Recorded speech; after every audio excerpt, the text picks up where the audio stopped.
আমি জানি হাদিসটা আপনারা আগেও শুনেছেন, আজকে নতুন ভাবে শেখেন। কয় শ্রেণী? 7 শ্রেণী। কোথায় ছায়া পাবে?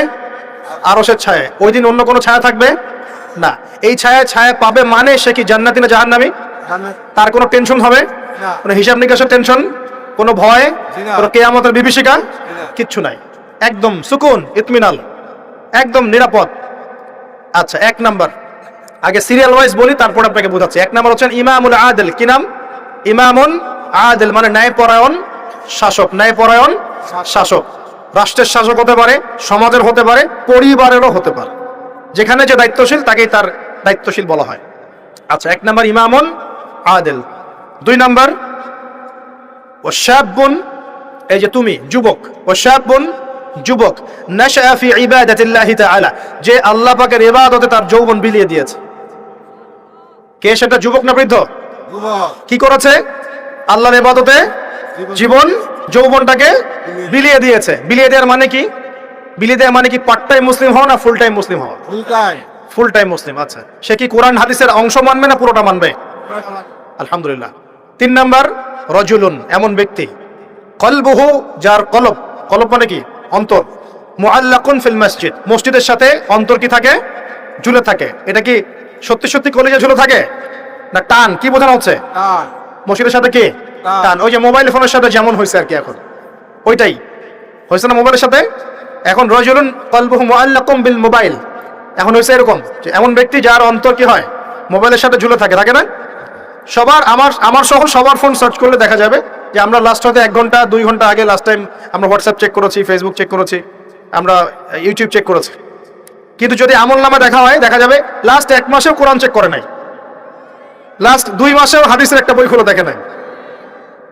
আল্লাহ পাক আমাদেরকে বোঝার তৌফিক দান করুন, এইরকম খারাপ বদ অভ্যাস থেকে বেরিয়ে আসার তৌফিক দান করুন। এখানে 3 নাম্বার, সেই ব্যক্তি যার কলব কোথায় ঝুলে থাকে? মসজিদে, মানে মসজিদের সাথে টান, জামাতে নামাজ পড়ার ব্যাপারে আগ্রহ থাকে। 4 রাজুলান, 2 ব্যক্তি। কয় ব্যক্তি? রাজুলানে তাহাব্বানি ফিল্লাহ ইজতামা আলাইহি ওয়া তাফাররাকা আলাইহি, 2 ব্যক্তি যারা আল্লাহর জন্য পরস্পরকে ভালোবাসে, একত্রিত হয় আল্লাহর জন্যই, বিচ্ছেদ হয় কার জন্য? আল্লাহর জন্য। আচ্ছা, বুঝাচ্ছি একটু পরে, সিরিয়ালটা বলে নেই। 5 নাম্বার কে? ওয়া রাজুলুন, আরেকজন ব্যক্তি, দাত হু ইমরাআতান, যে ব্যক্তিকে কোনো মহিলা ডাকলো। এখানে ডাকলো মানে আসলে জেনার জন্য কি করলো? ডাকলো। দাত হু ইমরাআতান যাত মানসাবিন ওয়া জামাল, যে মহিলার সৌন্দর্য আছে, খুবই সুন্দরী এবং উচ্চ বংশের কোনো মহিলা বা মেয়ে ডেকেছে জেনা করার জন্য একজন ব্যক্তিকে। সে বলছে ইন্নী আখাফুল্লাহ, আমি আল্লাহকে ভয় করি। এ কিন্তু যুবক হতে পারে, যুবকদেরকে এরকম বেশি প্রলোভিত করা হয়। 6 রাজুলুন, আরেকজন ব্যক্তি, তাসাদ্দাকা বিসাদাকাতে, সে সদকা করেছে। কি করেছে? সদকা, দান সদকা করেছে। হাত্তা লা তা'লামা শিমালুহু মা তুনফিকু ইয়ামিনু, এমনকি তার বাম হাত জানে না ডান হাত কি দান করেছে। ঠিক আছে, এত গোপনে সে দান করে যে তার বাম হাত জানে না ডান হাত কি দান করেছে। আর 7 নাম্বার রাজুলুন যাকারাল্লাহ খালিয়ান, যে ব্যক্তি আল্লাহকে ডাকে, খালিয়ান মানে গোপনে, নীরবে, নিভৃতে, একাকী আল্লাহকে ডাকে। ফাফাদাত আইনাহু, তার চোখ দিয়ে টপ টপ করে পানি পড়তে থাকে। কয় শ্রেণী?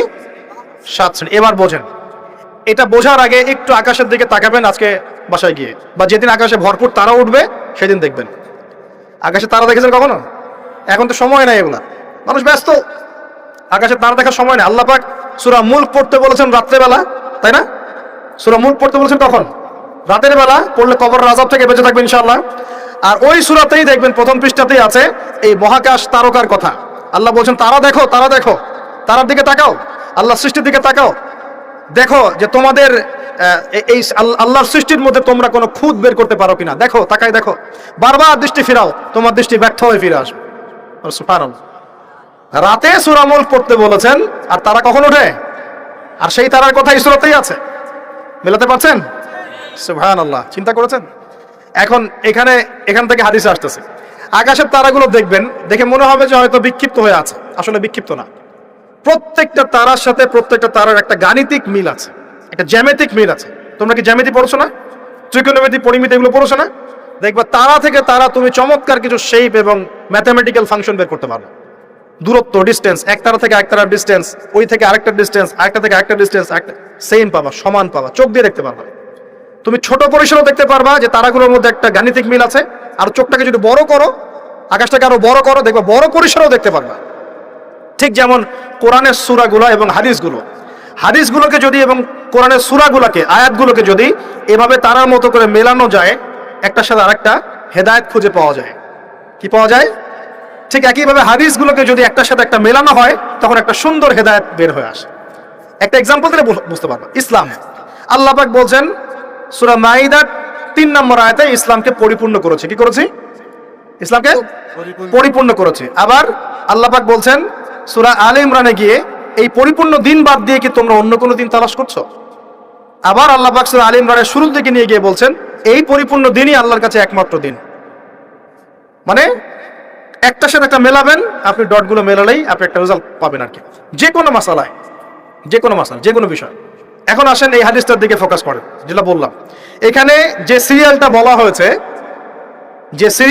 হয়েছে 7 সিরিয়ালের মধ্যে তারার মতো করে আপনাকে একটা মিল সেতু বন্ধন বের করতে হবে।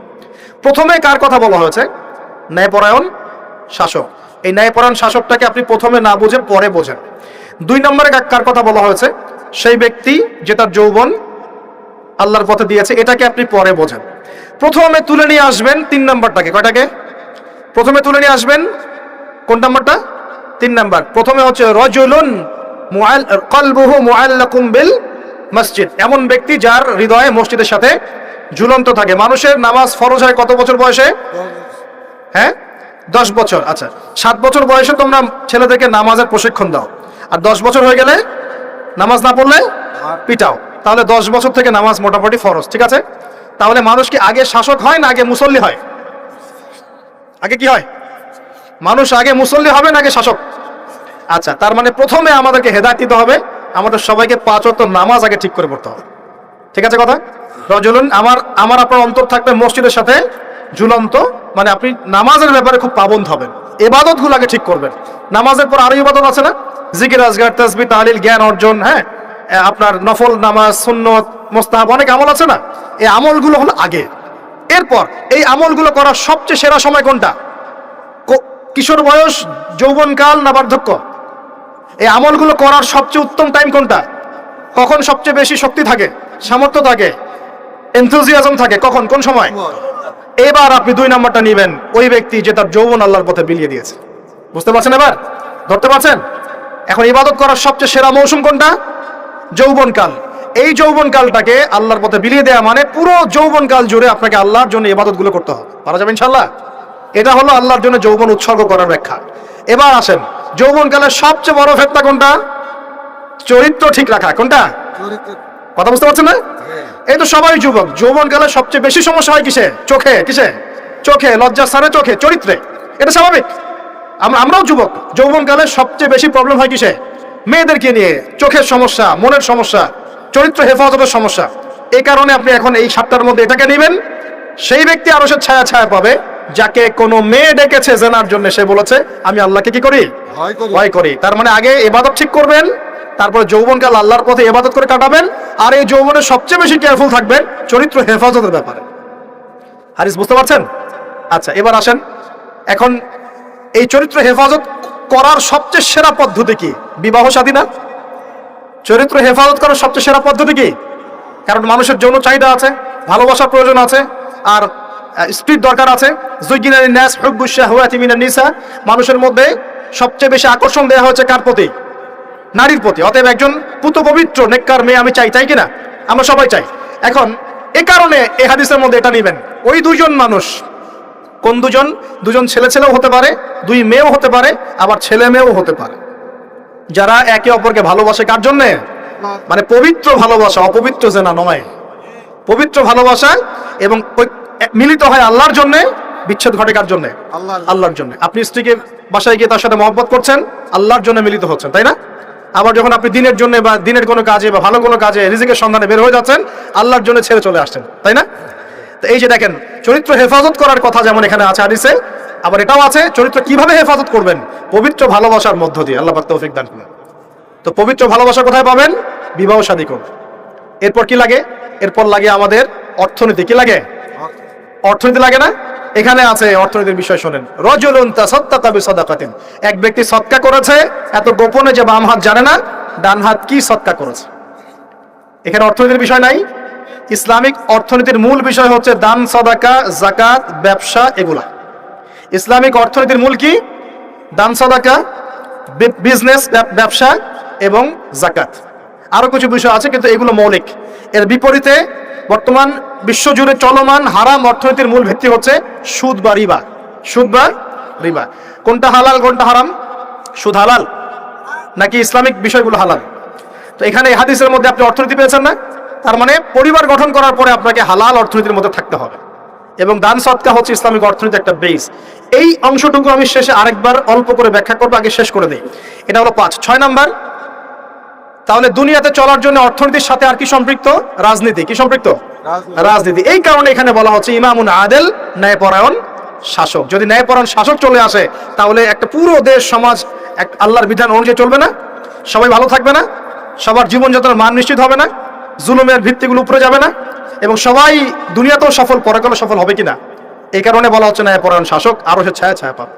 আর এই সবগুলো কাজ করার পরে মানুষ এমন একটা লেভেলে যাবে যে আল্লাহর মারেফত সরাসরি পেয়ে যাবে ইনশাআল্লাহ। তখন গোপনে গিয়ে যখন আল্লাহকে ডাকবে, আল্লাহর কাছে তওবা ইস্তেগফার করবে, দোয়া করবে, চোখ দিয়ে টপ টপ করে পানি পড়া শুরু করবে। আল্লাহর সাথে ওই সম্পর্ক তৈরি করা গেলে সর্বশেষ সর্বোচ্চ অবস্থা হচ্ছে আল্লাহর মারেফত পাওয়া, আল্লাহকে পেয়ে যাওয়া। আল্লাহকে ডাকলেই চোখ দিয়ে পানি বের হবে। এখন ডাকলে পানি বের হচ্ছে না, কিন্তু এই ধাপগুলো অতিক্রম করে ডাকেন, দেখবেন ইনশাআল্লাহ চোখ দিয়ে পানি ঝরছে।